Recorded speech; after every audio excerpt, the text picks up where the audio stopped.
Remember when Angel was at LSU and she trolled Caitlin Clark and was following her around the court and smiling and doing the old this. Well, now there's this, Angel. Chicken's coming home to roost. Pardon the impoliteness. I have a new nickname for Angel Reese. Butter. As in, butt her face.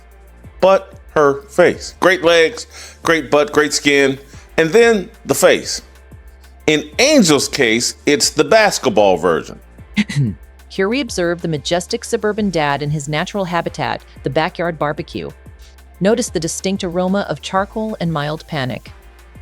He approaches the grill with confidence, though his internal monologue suggests he has no idea what he's doing. Oh, a grease flare! The suburban dad stumbles backward, nearly toppling into the kiddie pool. A narrow escape. Huh! His mate watches from the kitchen window, debating whether to intervene. Excuse me. She wisely chooses to let natural selection run its course. The burgers appear to be transitioning from raw to charcoal, skipping the cooked phase entirely. Shh, listen, that sizzling sound is the call of dinner being ruined.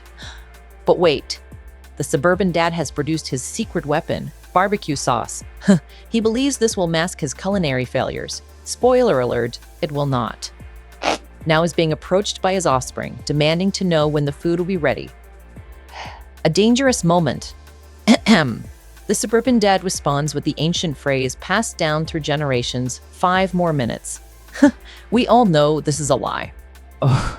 And so the cycle continues as it has for millennia in backyards across the land.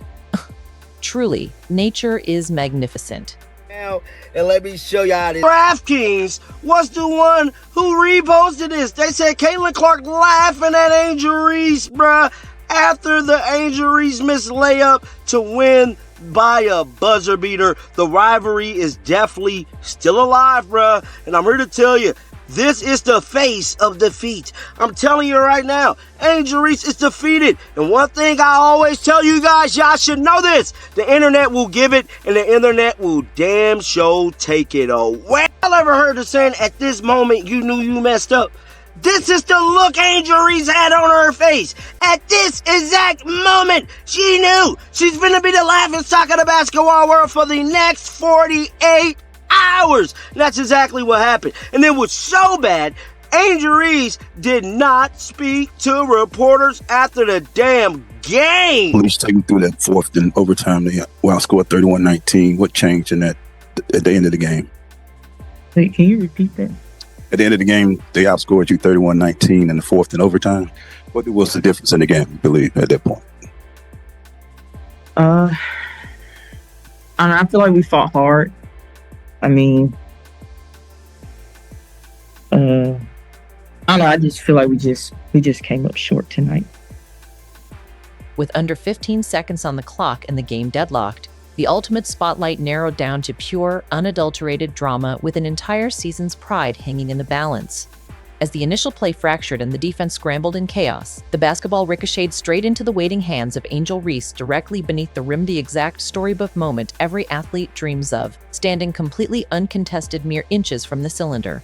All that stood between her and legendary heroics was the most elementary finish in basketball, yet what unfolded next will be etched into sports infamy for decades. Elevating with hurried mechanics under crushing pressure, Reese rushed the attempt only to watch the ball violently ricochet off the iron, carom across the glass, and fall harmlessly away into opposing hands as the final horn shattered the air. The absolute easiest bucket of her life had evaporated in catastrophic fashion, leaving 20,000 stunned spectators frozen in a collective breathless gasp before erupting into absolute bedlam as the ultimate heartbreak cemented a defining collapse on national television. Becky Hammond saying it's in her blood. None of that is fake. The offense is. And when the offense is that ugly, it curdles the whole product. She rises up alone under the rim and bricks the one she was put on earth to finish. But her offense. That's the most honest scouting report in America this morning. Angel Reese was such a bad offensive player as a kid. These jokes write themselves. She refused to play around the world. She played around the block instead and still lost every time.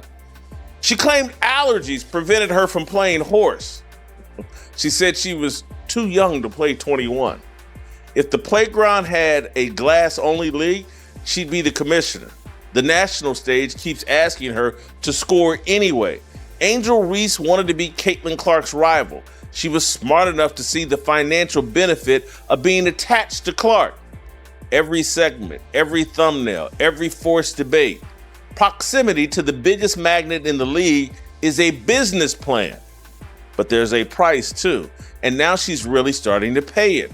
Her lack of offensive skill set next to Clark's is a hatchet chopping at her reputation.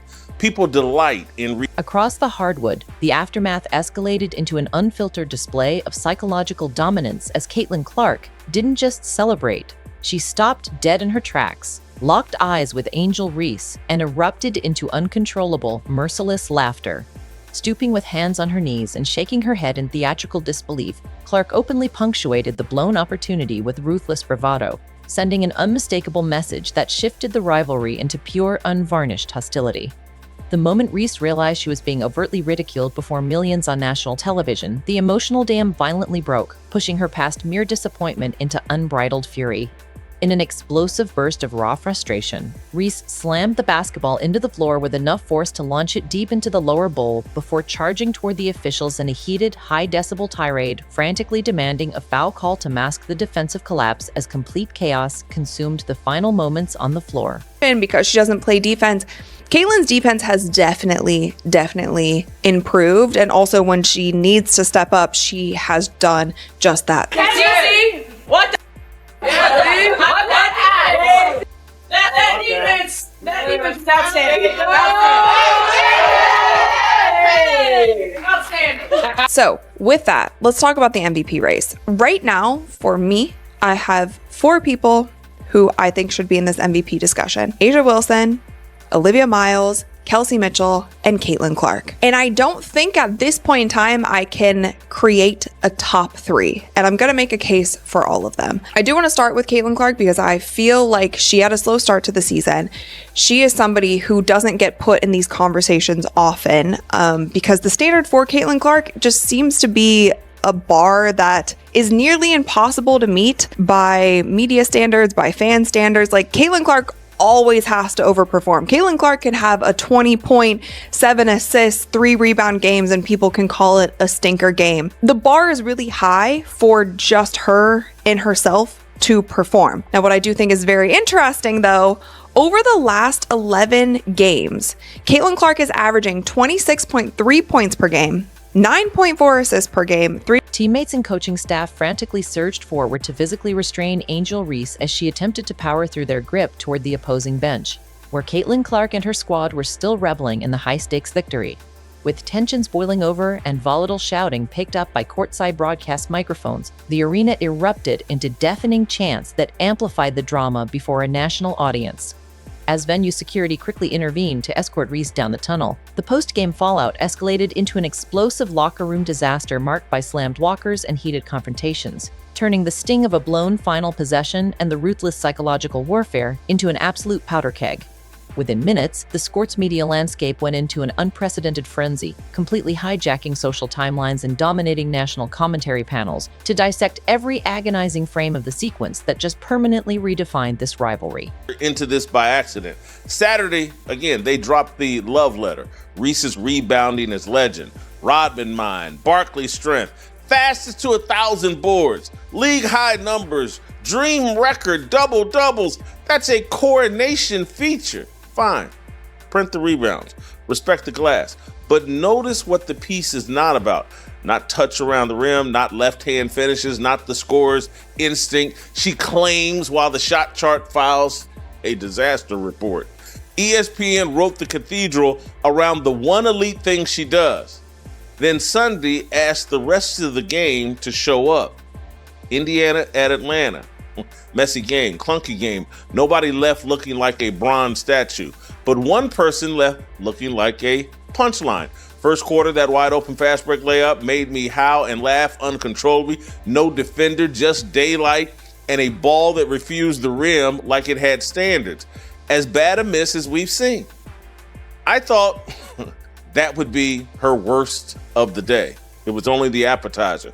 First half, 3 of 10, 7 points, 9 boards, 30% shooting. She told Holly Rowe, I'm playing like doo-doo. That is an adult self-grade. Take a listen. The national discourse immediately pivoted from tactical basketball analysis to raw, unvarnished pride, igniting a fierce debate over whether Caitlin Clark crossed the line with her overt taunting, or if Angel Reese simply reaped the consequences of months of relentless psychological warfare. The post-game press conferences only poured gasoline on the raging fire, filling the media room with icy tension as coaches offered hollow explanations about fatigue and defensive contests that failed to obscure the undeniable reality of an uncontested miss with the game on the line. When pressed on Clark's merciless reaction, the opposing podium attempted to deflect and downplay the mockery. Yet the clenched jaws, evasive eye contact, and palpable frustration betrayed the undeniable truth. The psychological high ground had shifted completely, leaving behind an indelible mark on the rivalry that no post-game spin could ever erase. Both sides are leaning into their strengths on this one. Let's go back to Angel really quickly, though, because she was part of the catalyst that you saw to be able to change things around. And she said to Holly, I just feel like I needed to take a deep breath and maybe stop overthinking some of these. Oh, I've been there. I've been there. Like, sometimes the basket is too open. Right. She's used to getting double teamed. She's used to triple teams, and she's used to contact. And so sometimes when you see her, like, wait, what's coming? You want to look over your shoulder. But she settled into the game well. And what I like is she's been such a great mentor also to Medina Okot. I believe Medina Okot has 6 points, 6 rebounds as well. There's no one better to learn from when it comes to being a beast on the boards than Angel Reese. Yeah, because when the game started and Angel Reese was missing some of those bunnies, we were all talking about it, and I was like, she's not missing these because of Indiana's defense, and she's getting these layups, so that was a good sign. Even though she wasn't finishing them, then she's able to finish some of them, and then Atlanta goes on a run. The person I want to give credit for is while Atlanta was struggling, Alicia Gray was holding it.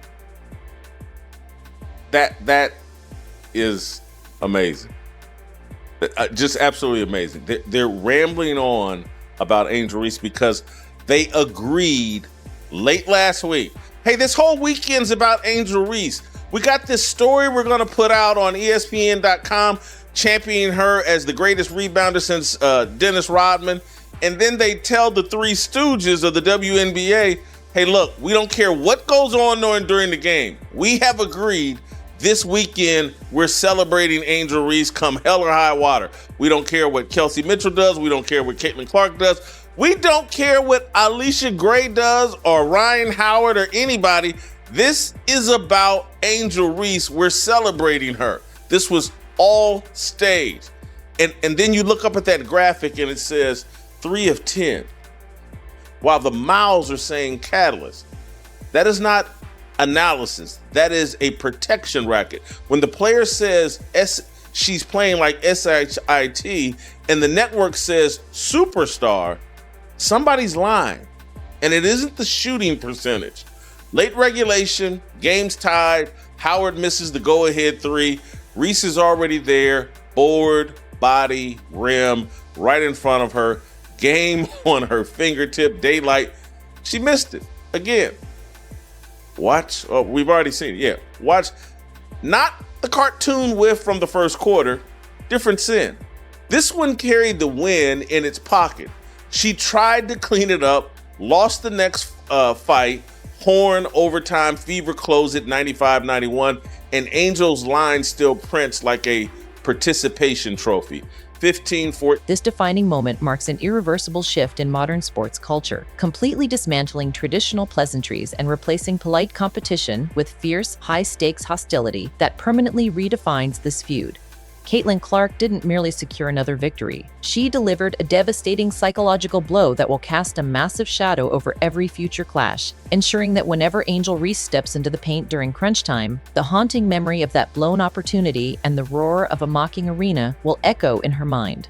The real question is no longer just about who wins the next matchup, but whether Reese can overcome this brutal mental setback, or if Clark has officially established undisputed psychological supremacy over the entire rivalry.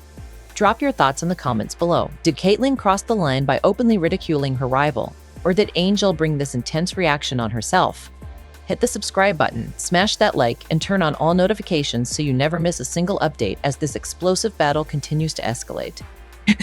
Here we observe the majestic suburban dad in his natural habitat, the backyard barbecue. Notice the distinct aroma of charcoal and mild panic.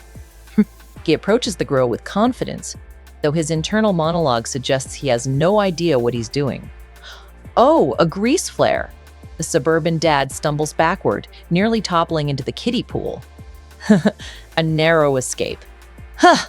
His mate watches from the kitchen window, debating whether to intervene. Excuse me. She wisely chooses to let natural selection run its course.